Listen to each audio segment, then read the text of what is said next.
আরশাদ মাহমুদ, আমি আপনার কাছে আসছি। আপনি যে মন্তব্য করতে চাইছেন করবেন, কিন্তু স্পেসিফিক একটা কোয়েশ্চেন রাখতে চাই। আপনি দীর্ঘদিন আপনি ওয়েস্টে ছিলেন, সেখানে আপনি সাংবাদিকতা করেছেন, যুক্তরাষ্ট্রে ছিলেন।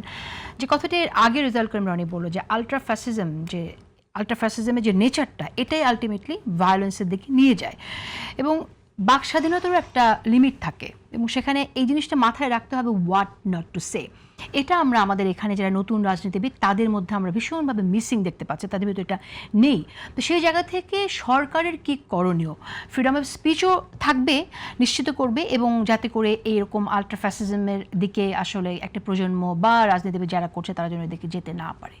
সেটা তো প্রথমেই যে কথাটা আমি বলবো সেটা হলো এই যে ওই যে রনি সাহেব বলতেছিল টলারেন্সের কথা, কেমন এটা তো সর্বোচ্চ পর্যায় থেকে আসতে হবে প্রথমে, দ্যাট উইল পার্কুলেট ডাউন ইয়ে।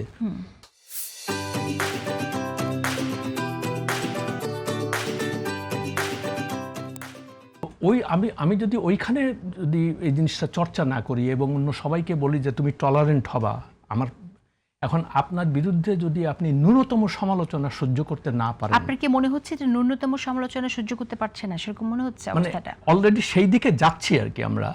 তো এই যে মানে এখন যে এনসিপির সঙ্গে তাদের যে ভায়োলেন্সটা শুরু হয়েছে, এটা অনেকটা যে তাদের বিরুদ্ধে এরকম কেন কথা বললো ওরা, দেখলেন না কালকে হবিগঞ্জে ওরা বলছে যে আমাদের বিরুদ্ধে উস্কানিমূলক বক্তব্য দিয়েছে, তো সেই জন্য আমরা এটা তো এই জিনিসগুলা অ্যাজ আই সেড যে প্রথম মানে শীর্ষ ব্যক্তি যিনি থাকবেন তার ওখান থেকে, বা তিনি হয়তো মুখে বলবেন না কিন্তু তার আচরণে এবং তার যে মন্ত্রিসভা আছে বা সেটা তো আমরা দেখলাম পরিবর্তন। শীর্ষ ব্যক্তির কথা আপনি বলছেন, তাকে নিয়ে তো যাচ্ছে তাই আমরা মন্তব্য দেখলাম।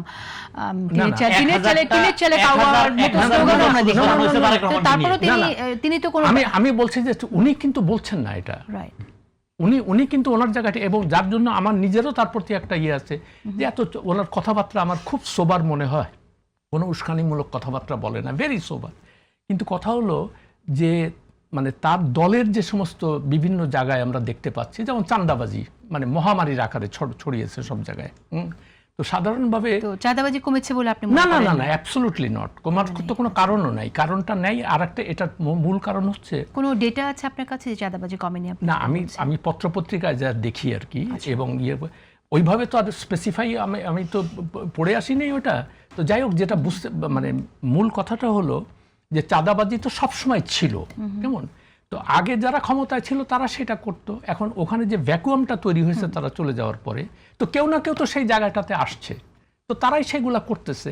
এবং এটার আরেকটা কারণ হলো যে দেশের একটা বৃহত্তর জনগোষ্ঠীকে আমরা কোনো প্রোডাক্টিভ সেক্টরে এমপ্লয়মেন্ট দিতে পারছি না, তো এরা করবেটা কি? তাদের তো খেয়ে পরে বাঁচতে হবে।